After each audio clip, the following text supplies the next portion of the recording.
irmãos? Amém? 1 Reis, capítulo 1, versículo de número 41. Hoje a gente termina a história desse coadjuvante. O coadjuvante dessa história não é Adonias, não, o personagem principal dessa história não é Adonias. Quem é o personagem principal dessa história? Quem é? Salomão. Mas o texto deixa para nós um personagem coadjuvante. Faz parte da história de Salomão a história de Adonias. Hoje a gente termina a história dele, tá bom? Versículo de número 41 diz assim: Adonias e todos os seus convidados souberam disso quando estavam terminando o banquete. Ao ouvir o toque da trombeta, Joabe perguntou: o que significa essa gritaria, esse alvoroço na cidade? Falava ele ainda, quando chegou Jonatas, filho do sacerdote Abiatar, e Adonias lhe disse: entre, pois um homem digno como você deve estar trazendo boas notícias. De modo algum, respondeu Jonatas a Adonias. Davi, o nosso rei Senhor, constituiu rei a Salomão. O rei enviou com ele o sacerdote Zadok, o profeta Natã, Benaia, filho de Joiada, os queretistas e os peletistas, e eles o fizeram montar a mula do rei. Depois, o sacerdote Zadok e o profeta Natã ungiram o rei em Giom. De lá, eles saíram celebrando, e a cidade estava alvoroçada. E esse o barulho que vocês ouvem. Além disso, Salomão já se assentou no trono real. Até mesmo os oficiais do rei foram cumprimentar Davi, o nosso rei Senhor, dizendo: que o teu Deus torne o nome de Salomão mais famoso que o teu, e o seu reinado mais glorioso do que o teu. E o rei curvou-se reverentemente em sua cama e disse: bendito seja o Senhor, o Deus de Israel, que permitiu que os meus olhos vissem hoje um sucessor em meu trono. Diante disso, todos os convidados de Adonias entraram em pânico e dispersaram. Mas Adonias, com medo de Salomão, foi agarrar-se às portas do altar. Então informaram a Salomão: Adonias está com medo do rei Salomão e está agarrado às pontas do altar. Ele diz que o rei Salomão jure que não matará este seu servo pela espada. Salomão respondeu: se ele se mostrar confiável, não cairá nem um só fio de cabelo da sua cabeça. Mas se nele se descobrir alguma maldade, ele morrerá. Então o rei enviou alguns soldados, e eles o fizeram descer do altar. E Adonias veio e se curvou solenemente perante o rei Salomão, que ele disse: vá para casa.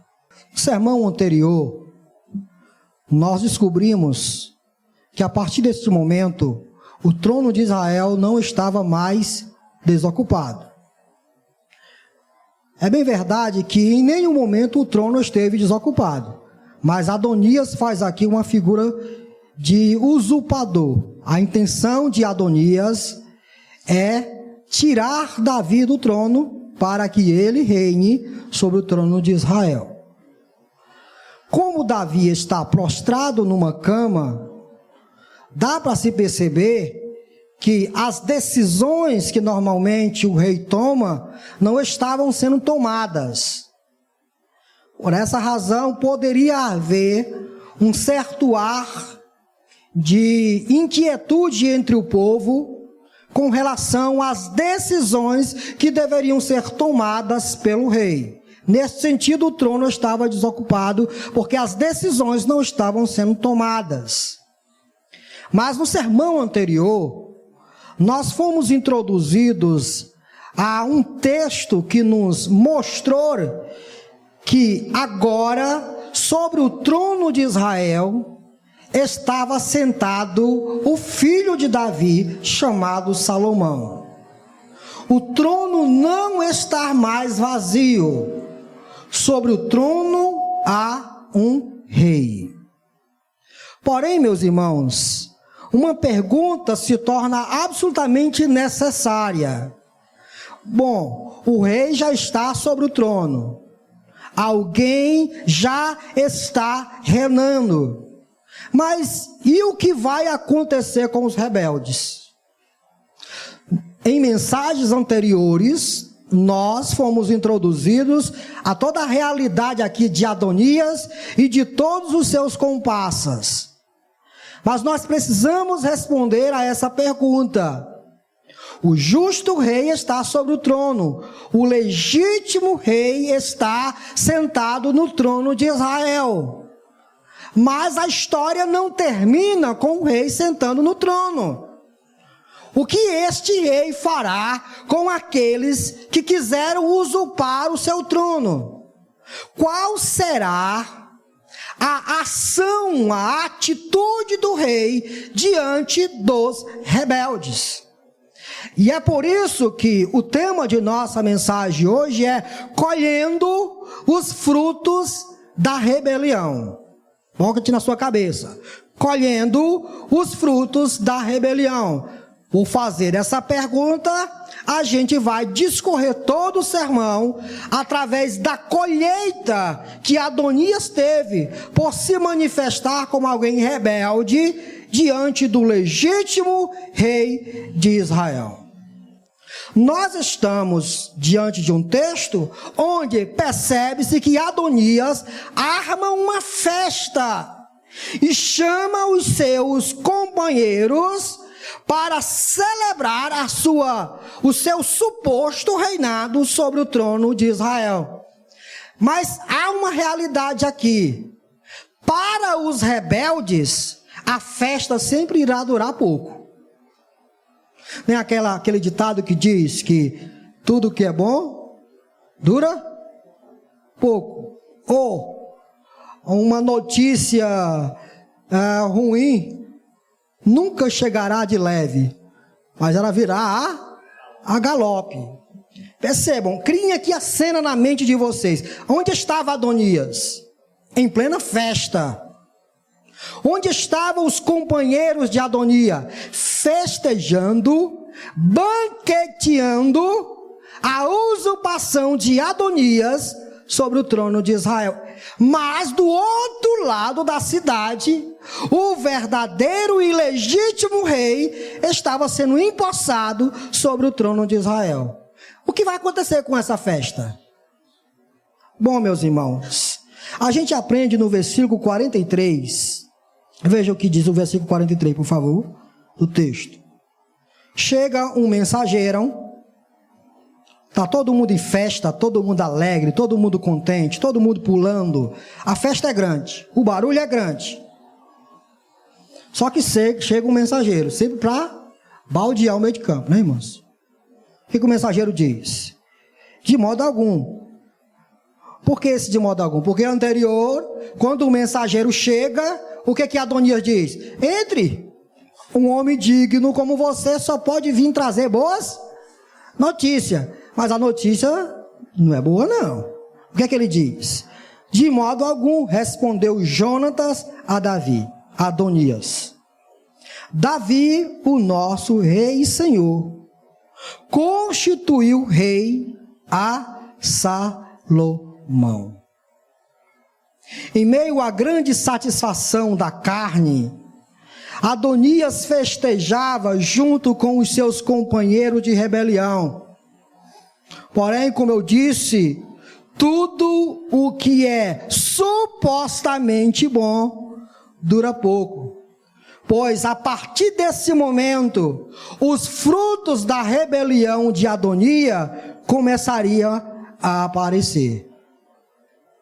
Porque o rei está sobre o trono.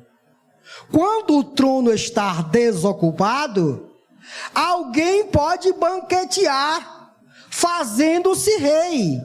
Mas a partir do momento em que o rei está sentado sobre o trono, inevitavelmente vai vir a reação do rei para com esses indivíduos. Meus irmãos, como nós aprendemos no sermão passado, nós estamos trazendo histórias e tentando aplicá-las de forma cristológica. Salomão era o rei legítimo sobre o trono de Israel, apontando para o verdadeiro rei chamado Jesus Cristo. Desta forma, a maneira como nós temos como aplicar este texto é que hoje, ainda hoje, os homens estão festejando.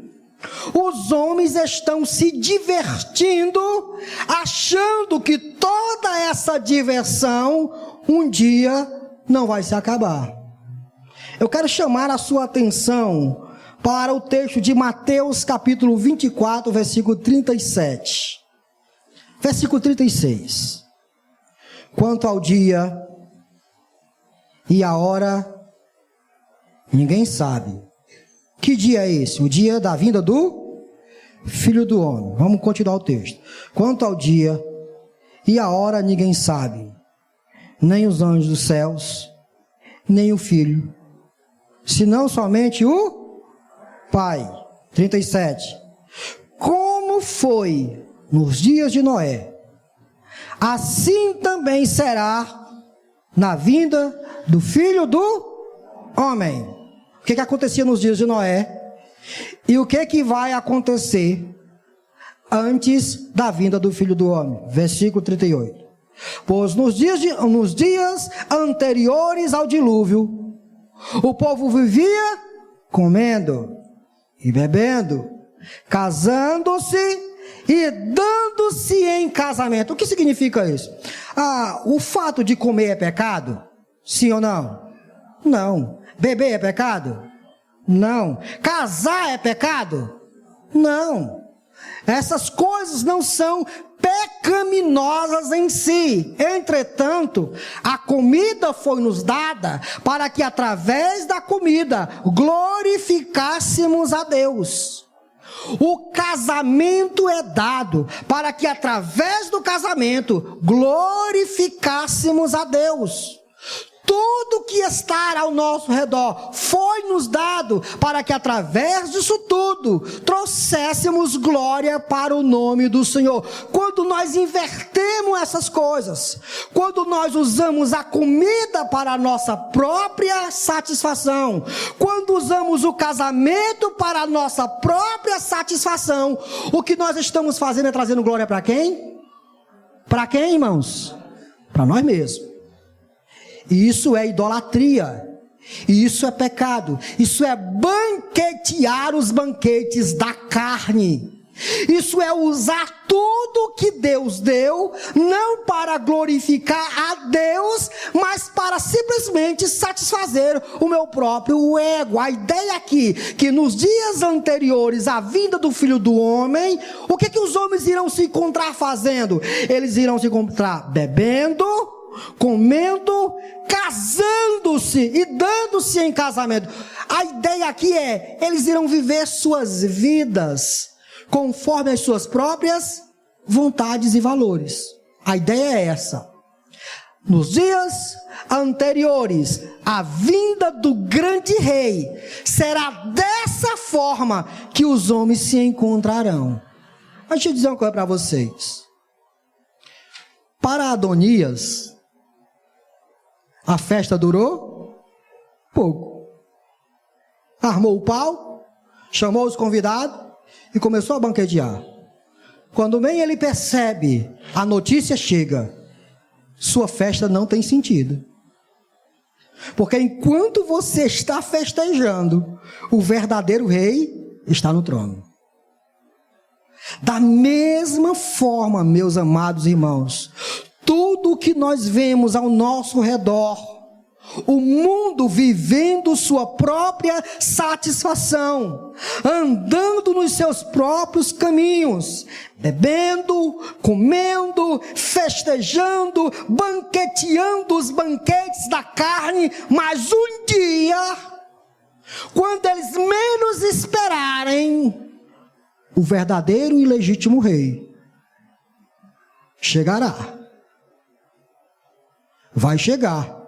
Assim como a porta fechou-se para os homens da época de Noé, assim também, quando o grande rei voltar, todos os rebeldes, todos aqueles que viveram para a sua própria satisfação, irão perceber que todos os seus banquetes, todas as suas festas, todas as suas orgias, não tinham nenhum sentido.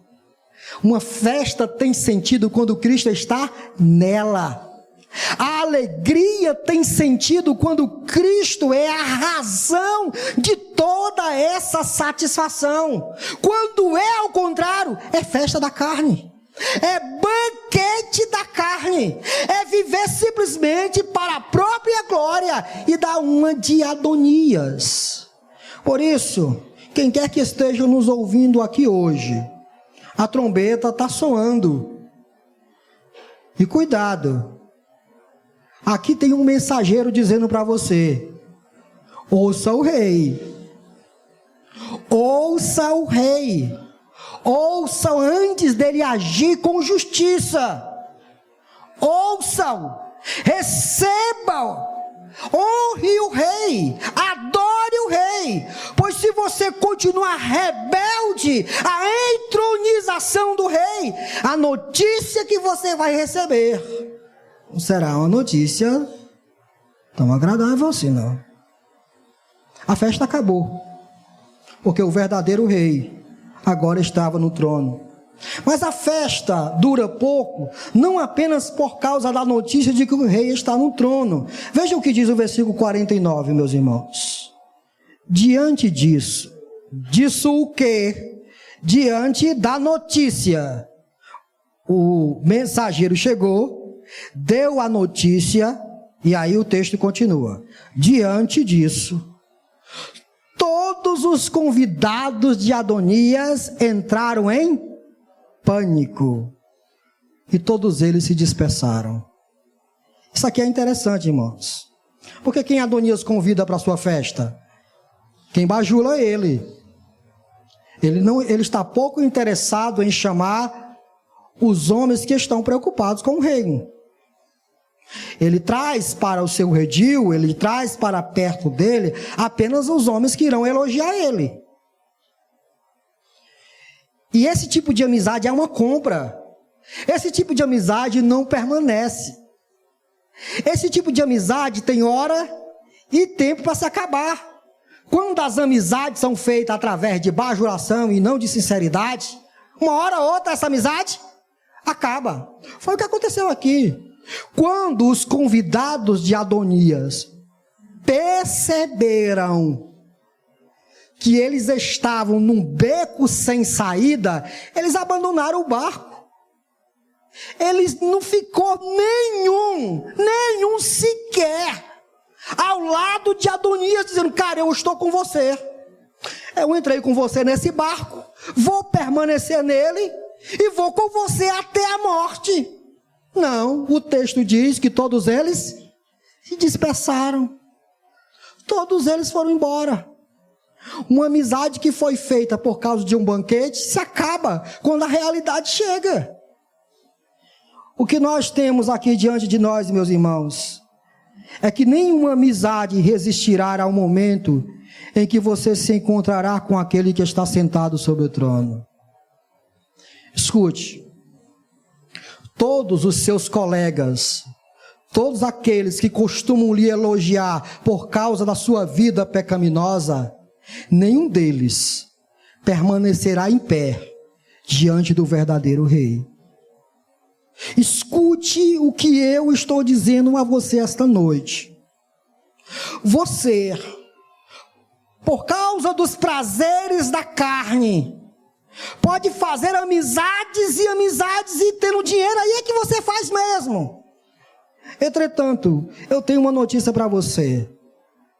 No momento da sua partida e do seu encontro com o verdadeiro Rei, todos esses amigos podem levar você só até o cemitério. A única coisa que esses teus colegas, entre aspas, essas pessoas que não estão interessadas com o reino, que estão mais interessadas em satisfazer as vontades da carne, muitas delas se juntam a nós. E essas amizades podem até durar, mas até o cemitério. Como diz a música, não é música. De lá para frente, o caso é mais sério. Na hora do teu encontro com o Rei, será você e Ele. Só você e Ele. Eu tenho uns textos posteriormente. Mas por que a festa dura pouco nesse ponto? Porque o legítimo Rei Jesus está sentado no trono governando. Que você aceite ou não, Ele está reinando. Se você aceitá-lo, como diz o texto sagrado, e conduzir a sua vida com base nos valores do reino, bendito é você. Se você continuar vivendo uma vida conforme os seus valores, isso é vida de rebelião. Um dia você se acordará com a realidade de que a festa acabou. E que o momento mais sério de toda a tua vida terá chegado. Cara a cara, não é com o cordeiro, cara a cara com o juiz. Está preparado você? Está preparado para se encontrar com o Rei? Está preparado para cantar essa música? Maranata, Cristo. Você cantou, todos nós cantamos aqui. Você cantou de coração? Vem, Ele pode vir mesmo. O Rei pode vir mesmo para ter um encontro com você. Preste atenção e continuemos o texto, por favor. No texto também nós começamos a perceber que há uma característica no Rei que o identifica com Cristo. Isso é interessante, irmãos. Isso é muito interessante. Nesse texto, a partir do versículo 50, nós iremos ver uma característica no rei Salomão, que inevitavelmente vai identificá-lo com Cristo, que é a misericórdia. Salomão, nesse momento, usará de misericórdia para com Adonias. Adonias percebe, meus queridos, que a hora de sua morte havia chegado. É então que ele tem uma ótima ideia. Vocês se lembram que em sermões anteriores eu disse que esse cara aqui, ele é maquiavélico. Ele consegue encontrar saídas. Ele sabe que o que ele fez trará consequência para a sua vida. Só que ele usa a própria Sagradas Escrituras para o seu próprio bel prazer. Ele não está interessado em arrependimento. Não há arrependimento sincero aqui. Mas ele tem uma ideia. Que ideia? Vou correr e me agarrar às pontas do altar. Isso é interessante. Olha o que diz o versículo 50, irmãos. Versículo 50, por favor. 50 diz assim: mas Adonias, com medo de Salomão, foi agarrar-se às pontas do altar. Tá, por que isso? Por que Adonias faz isso? Por que ele toma esse tipo de atitude?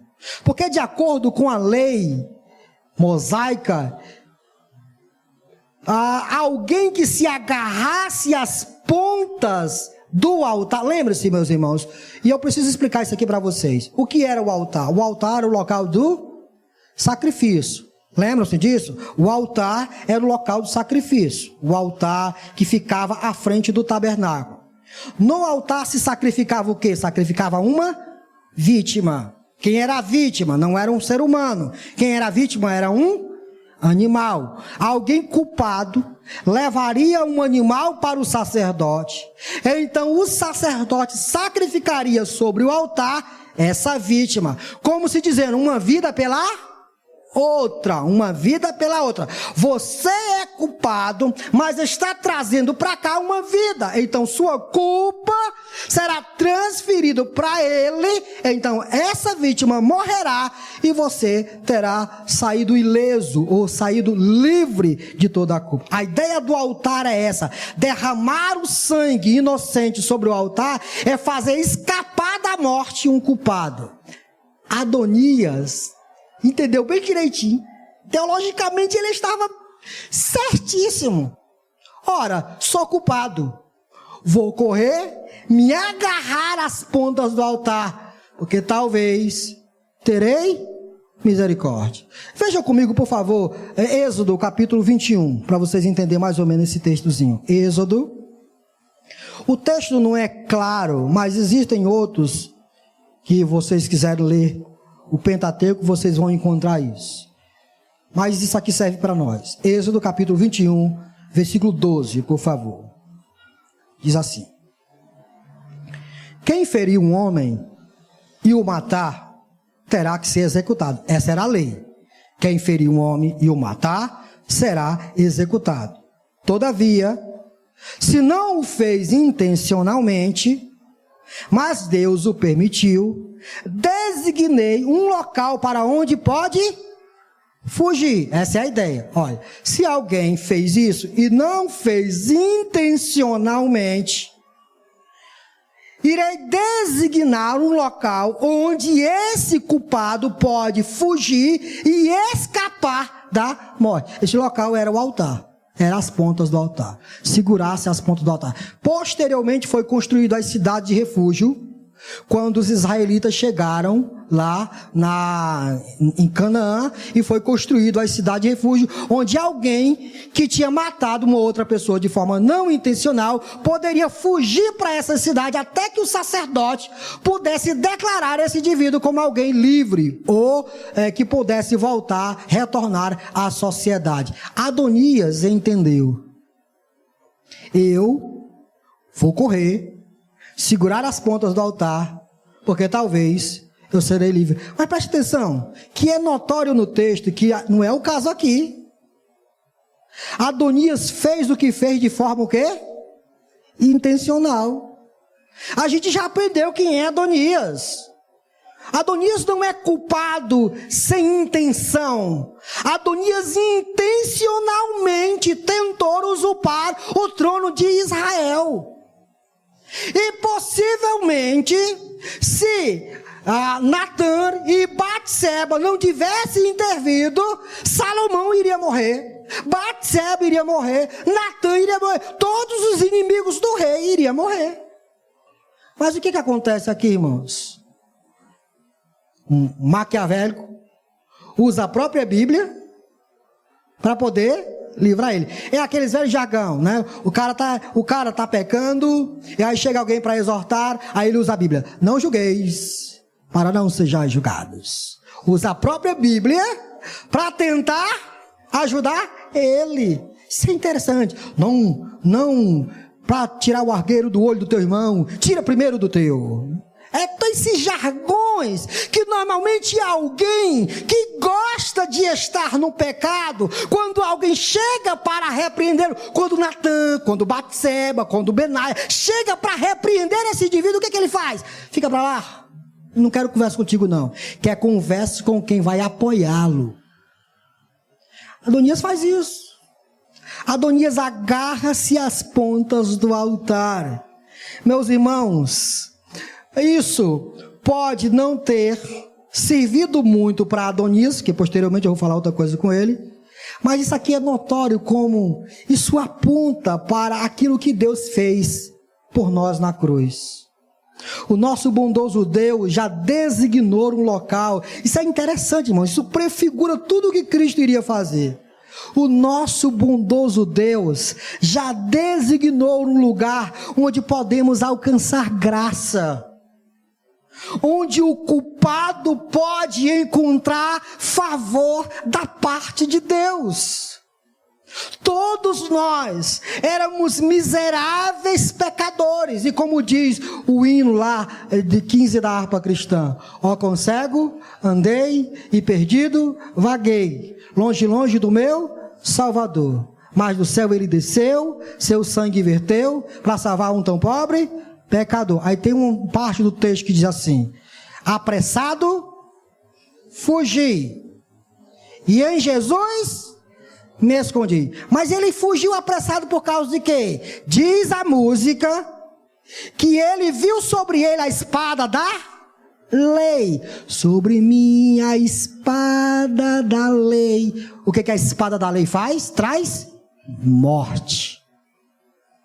Apressado fugi, em Jesus me escondi, e abrigo seguro nele eu achei. O nosso bondoso Deus, sabendo que nós éramos culpados, Ele mesmo designou um lugar onde nós pudéssemos achar graça, achar misericórdia. Por isso, escute o que eu vou dizer para você esta noite. Se você está vivendo em rebelião, se você está vivendo em pecado, há uma notícia prazerosa para você esta noite. Há uma notícia incrível para você esta noite. Corra! Corra para onde, pastor? Corra! Não seja como Adonias, não. Mas corra para os pés da cruz. Tombe-se aos pés da cruz. E lá prostrado diante da cruz de Cristo, reconheça quem você é e a graça que Deus está dispensando para você. Quem você é? Culpado. Mas o que Deus dá para você? Graça. Graça é favor imerecido, irmãos.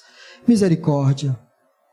Ah, pastor, é porque você não conhece a minha vida, não sabe o que eu fiz, não sabe a dor que eu carrego, não sabe a culpa que eu carrego.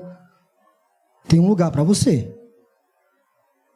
Hoje, nosso bondoso Deus nos reúne aqui neste local para dizer: não importa qual o pecado que você cometeu, qualquer um deles pode ser limpos através do sangue de Jesus.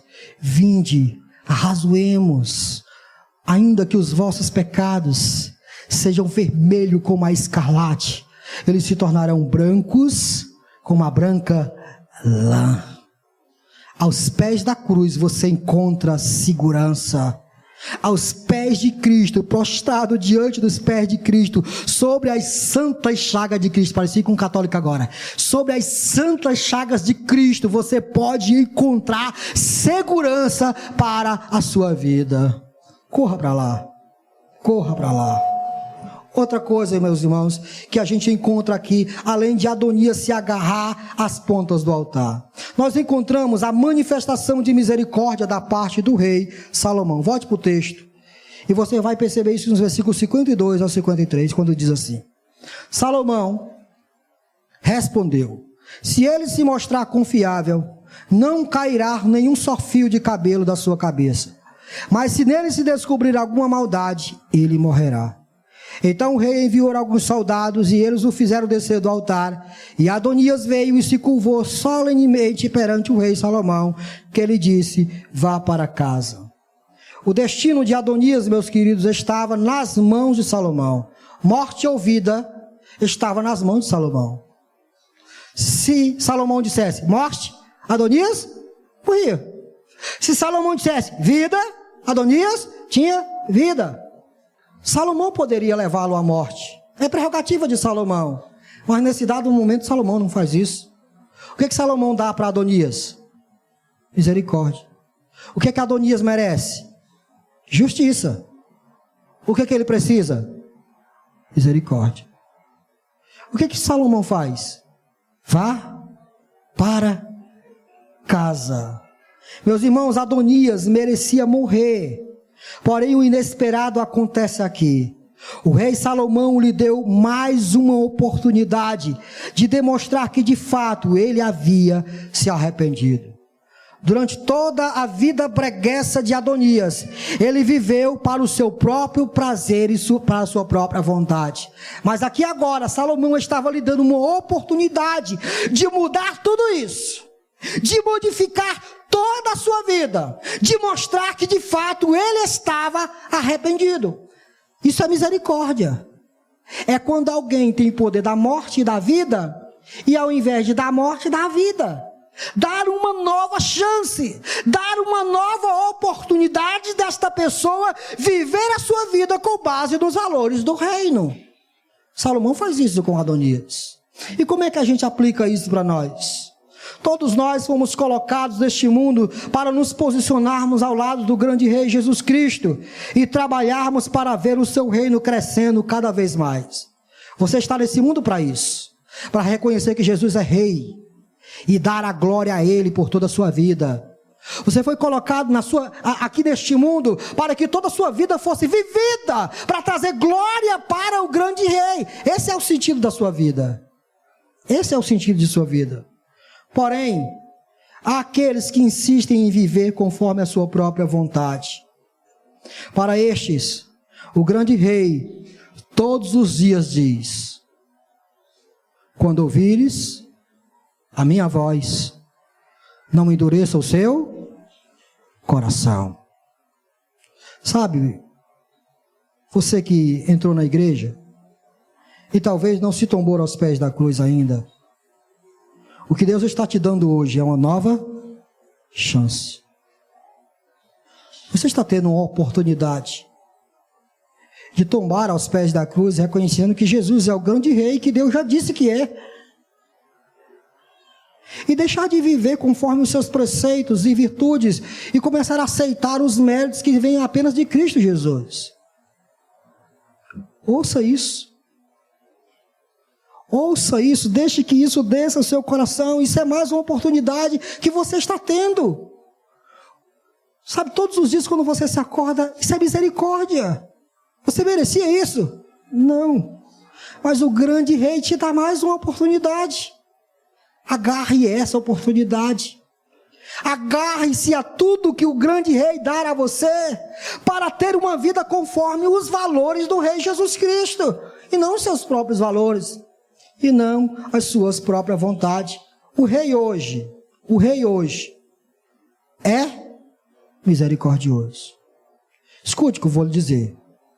O rei que está sentado sobre o trono, hoje, ele é... Eu não ouvi, irmãos. Hoje ele é misericordioso. Está te dando. Está te dando. Você merecia morrer, tombar, fechar seus olhos e comparecer diante do juízo de Deus. Mas isso está sendo elevado. Isso está sendo empurrado, dando chances para que você tombe-se aos pés de Cristo. E o que muitos fazem? Continuam em suas orgias, continuam em seus banquetes, achando que a festa não vai se acabar. Vai! Esta festa vai se acabar. A porta da arca vai fechar. E o grande dilúvio vai vir. Os dias da volta do Filho do Homem será como os dias anteriores aos dilúvios. Por 120 anos Noé gritava: Deus disse que vai enviar o seu dilúvio. Pregava, anunciava, chamava as pessoas ao arrependimento. E o que elas faziam? Zombavam. Continuavam vivendo suas vidas. E o dilúvio não chegava. O que era isso? Oportunidade. Chance de se arrepender.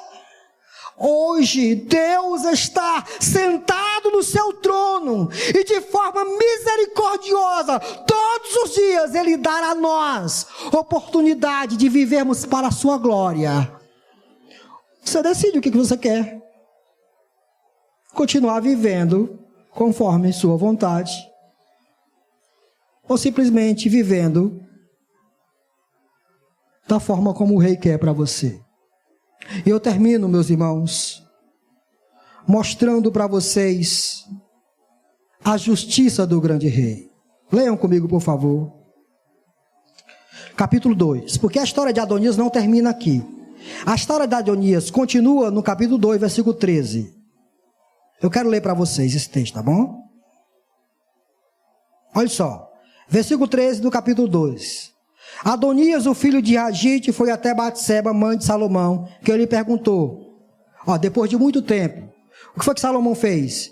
Vou usar de misericórdia com você, vá para casa. Depois de muito tempo, Adonias retorna para Jerusalém e vai conversar com Batseba, mãe do rei. O que acontece aqui?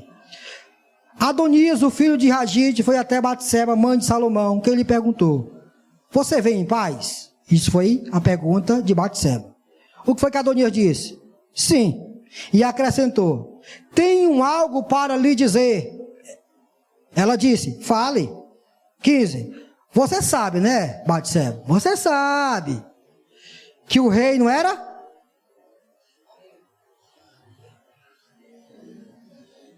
Estão vendo aí, né? Olha só, 15. Você sabe, disse ele, que o rei não era meu. Todo Israel me via como seu rei, mas as circunstâncias mudaram, e o reino foi para o meu irmão, pois o Senhor o concedeu a ele. Agora, quero fazer-lhe um pedido, e espero que não me seja negado. Olha aí o negócio. Sabe aqueles indivíduos que querem fazer um pedido? Não é um pedido não, é uma exigência. Olha só, eu espero que vocês me dêem alguma coisa para compensar. Eu perdi o trono. Agora eu quero algo para compensar a minha perda. Ele estava arrependido, irmão? Nem um pingo. Agora ele voltou em cena. Voltou para a cena. Versículo 17. Então ele prosseguiu. Peça, por favor, ao rei Salomão, que me dê a sunamita Abisag. Vocês se lembram da sunamita? Estão lembrados da sunamita?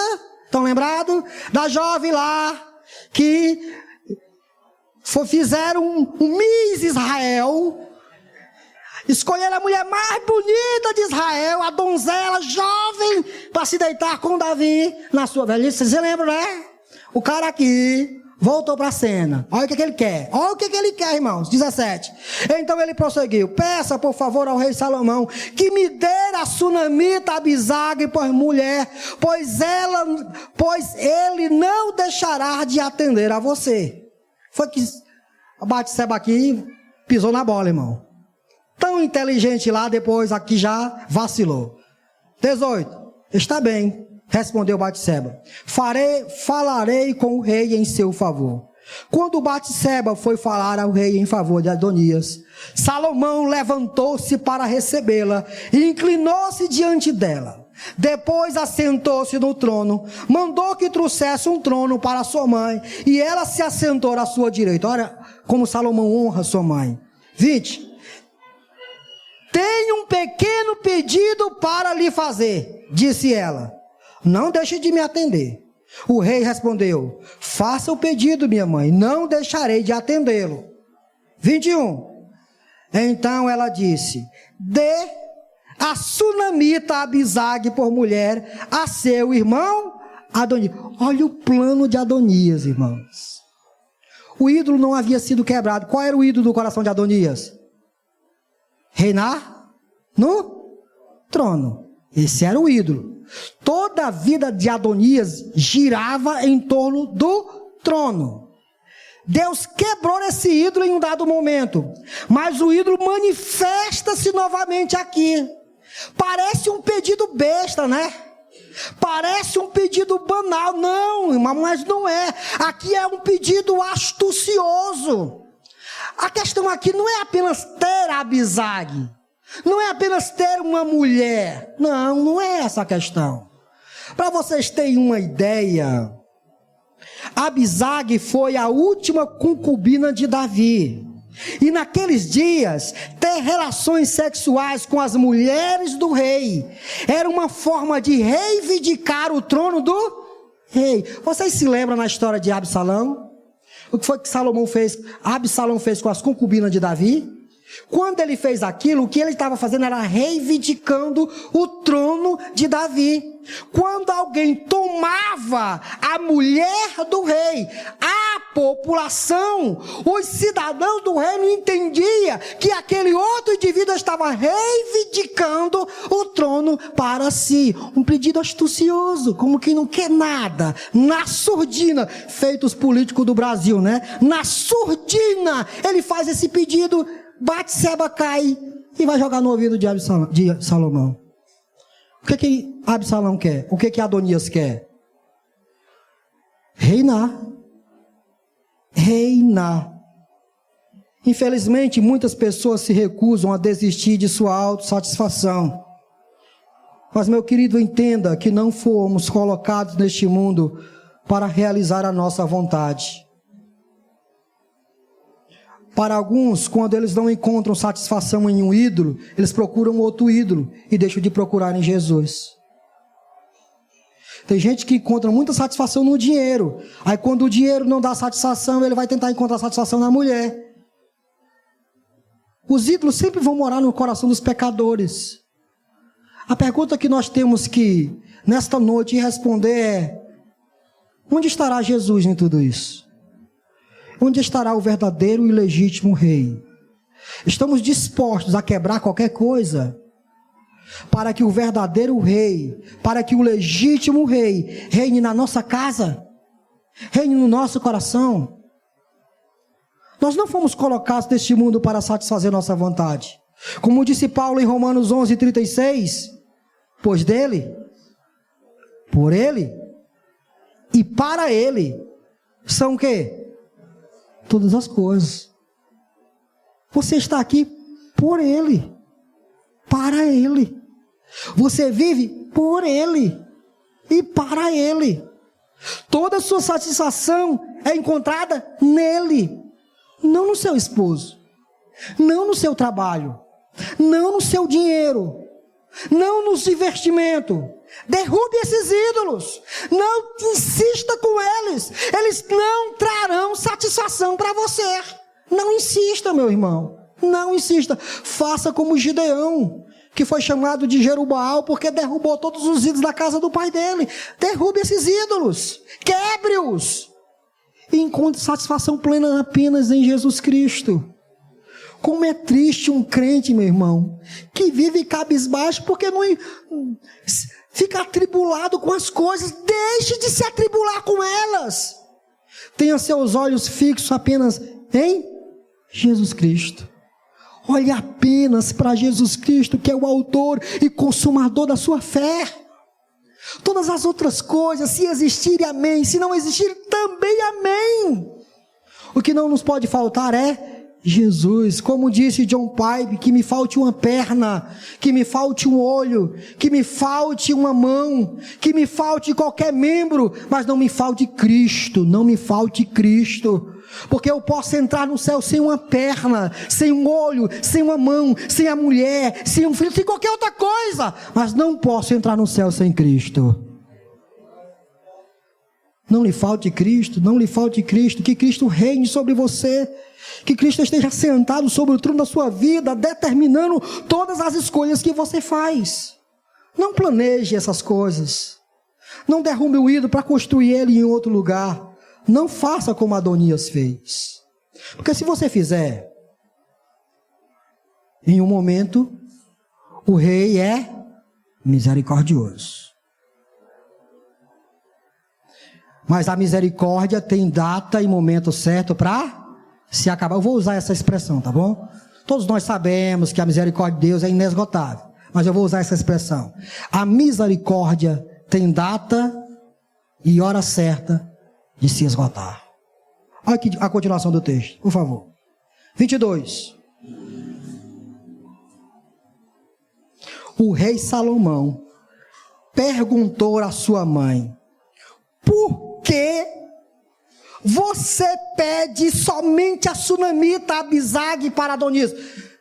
Ele compreendeu que esse pedido não tinha sentido. Peça logo o reino para ele.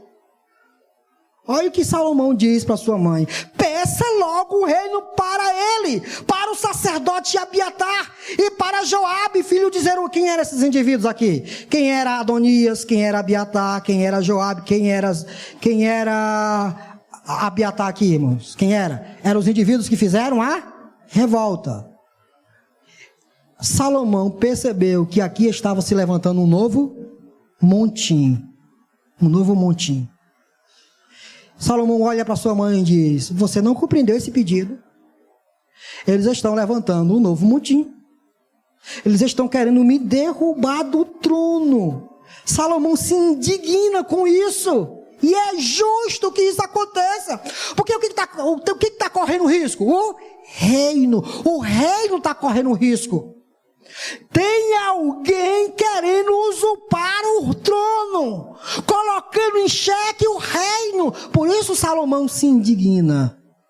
Isso é interessante, irmãos, porque não há nada que indigne mais o nosso Rei Jesus do que ver o seu reino sendo afrontado por miseráveis pecadores. Todos os dias a Bíblia diz que todos os dias Deus se ira. Todos os dias Deus se ira. Porque quando Deus olha do céu para a terra, o que Deus vê é miseráveis pecadores querendo viver para a sua própria glória. Quando eles foram formados para viver para a glória de Deus, esses pecadores insistem em tirar o rei do trono e viver para a sua própria vontade. Todos os dias o grande rei se ira. Todos os dias ele se ira.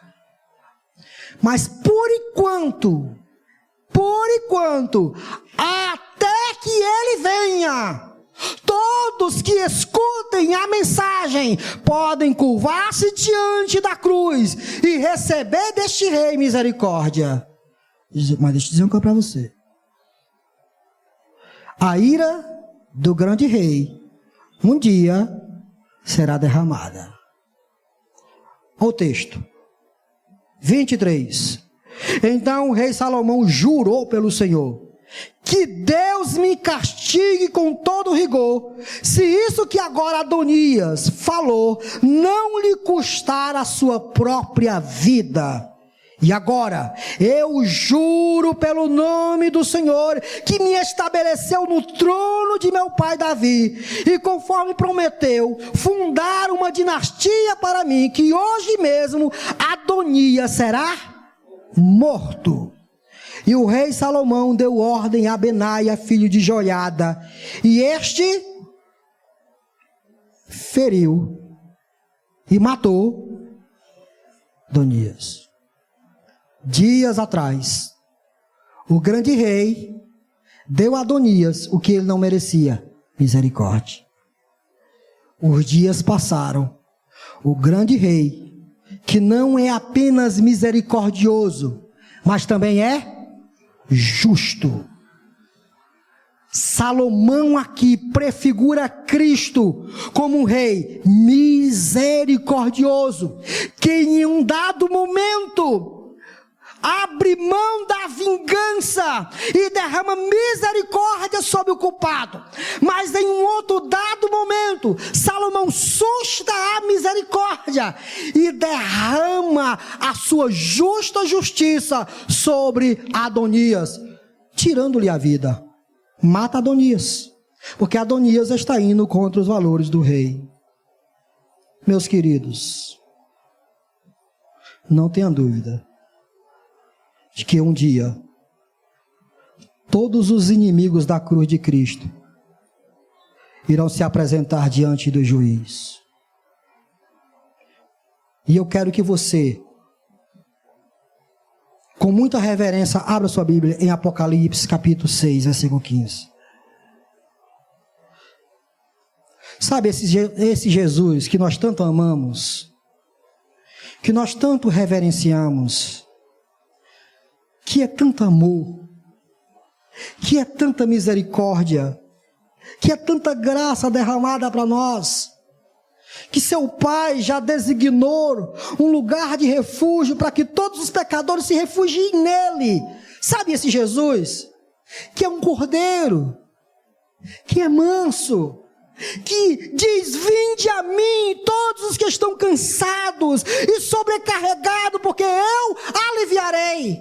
Esse Jesus que diz: a todo aquele que vem a mim, de maneira nenhuma eu vou lançar fora. Sabe esse cordeiro? Um dia isso vai acabar. Apocalipse capítulo 6, por favor, versículo 15. Versículo 12. Observei, quando ele abriu o sexto selo, houve um grande terremoto. O sol ficou escuro como um tecido de crina negra. Toda a lua tornou-se vermelha como sangue. E as estrelas do céu caíram sobre a terra como figos verdes caem da figueira quando sacudidos por um vento forte. O céu se recolheu como se enrola um pergaminho e todas as montanhas e ilhas foram removidas de seu lugar. O que está acontecendo aqui? As taças da ira de Deus estão sendo despejadas sobre os rebeldes, sobre aqueles que insistiram em viver sem Cristo, sobre aqueles que insistiram em não tornar Cristo como o rei de sua vida. Nesse texto, o que está acontecendo é: as taças da ira de Deus estão sendo derramadas, o firmamento está se enrolando, tudo está ficando negro. E olha o que os homens dizem, versículo 15. Então os reis da terra, os príncipes, os generais, os ricos, os poderosos, todos, escravos e livres. Para aí. O que o texto está dizendo com isso? O texto está falando da amplitude. Todos, toda a classe de pessoa. Todos. Esconderam-se em cavernas e entre as rochas das montanhas. 16. Eles gritavam: as montanhas e as rochas caiam sobre nós e esconda-nos da face daquele que está. Vamos lá, irmão. E esconda-nos da face daquele que está e da ira do Cordeiro. Hoje só tem misericórdia. É hora de aceitar essa misericórdia. É hora de curvar-se diante dele e dizer: aceito toda essa misericórdia sobre a minha vida. Que um dia esse cordeiro sustará a sua misericórdia. E o texto diz: nos esconda daquele que está assentado no trono e da ira do cordeiro, pois chegou o grande dia da ira deles. E quem poderá suportar? O dia hoje não é o dia. O dia hoje é de misericórdia. Escute isso. O dia hoje é de receber graça. Receba graça. Viva com base nessa graça. Mas escute. Se continuarmos vivendo em pecado, se deliberadamente continuarmos insistindo em viver como o rei da nossa vida, fazendo nossas próprias escolhas e vivendo conforme a nossa própria vontade, um dia a trombeta vai tocar e despejará sobre os inimigos da cruz toda a desgraça que os pecadores merecem. Nesse momento não há misericórdia. Nesse momento, essas pessoas que estarão diante do despejar da ira de Deus sofrerão aquilo que eles merecem. Mas vocês acham que eles sofrerão apenas aqui? O que está acontecendo aqui é a vinda do grande rei para desfazer os inimigos da cruz, matá-los com o sopro de sua boca, exterminá-los, fazer com que eles sofram o que eles merecem sofrer. Mas vocês acham que vai se acabar? Não, eles morrerão. Mas um dia eles ressuscitarão. Aliás, eles morrerão e eles irão para o inferno. E um dia eles ressuscitarão. Apocalipse, capítulo 20. Por favor. Versículo 11. E eu termino aqui. Apocalipse 20, 11. Depois de tudo, no término de tudo, quando já estivermos na beirinha da eternidade, essa é boa.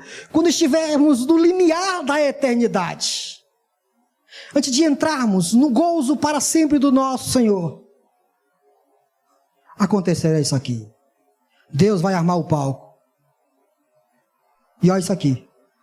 Depois vi um grande trono branco, e aquele que dele estava assentado. Quem é que estava sentado no trono? Quem é que está sentado no trono? Não. Quem é que está sentado no trono? É Deus, mas eu quero outra palavra. Quem está sentado no trono? Quem é? O Filho de Deus, Jesus. É Ele que vai julgar. Não é Deus, é Jesus que vai julgar. Vamos lá. Depois vi o grande trono branco e aquele que nele estava sentado. A terra e o céu fugiram da sua presença, e não se encontrou lugar para eles. Vi também os mortos, grandes e pequenos, em pé diante do trono, e livros foram abertos. Outro livro foi aberto, o livro da vida. Os mortos foram julgados de acordo com o que tinham feito, segundo o que estava registrado nos livros. O mar entregou os mortos que nele havia, e a morte e o Hades entregaram os mortos que nele havia. E cada um foi julgado de acordo com o que tinha feito. 14. Então a morte e o Hades foram lançados no lago de fogo. Morte e o Hades. Já no lago de fogo já está o falso profeta, a besta e o anticristo. Apocalipse antes vai dizer isso. Lá no lago de fogo já está a besta, o falso profeta e o anticristo. Lá no final de tudo, quando todos os inimigos do grande rei, que não se curvaram diante do rei Jesus, confessando como seu Senhor, se apresentarão diante do trono. Seus nomes não estarão escritos no livro da vida. E o que acontecerá? O lago de fogo é a segunda morte. 15. Aqueles cujos nomes não foram encontrados no livro da vida, estes foram lançados no lago de... Cuidado. Se há um conselho que eu não posso deixar de dar ao termo dessa mensagem é: escute, pelo bem de sua vida, escapa da morte, escapa da ira do Cordeiro. Foge desse momento tão cruel. Foge desse momento tão terrível. Aproveita, agarra-te ao lugar seguro que Deus já designou para você. Mas pastor, eu já sou crente, eu estou nem aí que você já é crente. Agarra-te à cruz de Cristo. Agarra-te aos méritos de Jesus, somente pelos méritos de Jesus. Receba a sua palavra. Receba seu Espírito e viva conforme as regras do grande rei, não conforme as suas regras, a regra do grande rei, porque quando o grande rei voltar, o que você receberá do grande rei é: vinde bendito de meu Pai, entra para o gozo do teu Senhor, desfruta aquilo que está preparado para você antes da fundação do mundo. Olha o que eu preparei para você. Entra, desfruta, por toda a eternidade você viverá comigo. Mas se não for assim, se você estiver vivo até a volta de Cristo, não confunda as coisas, e não tiver se curvado diante do rei, prepare-se para viver um momento de trevas.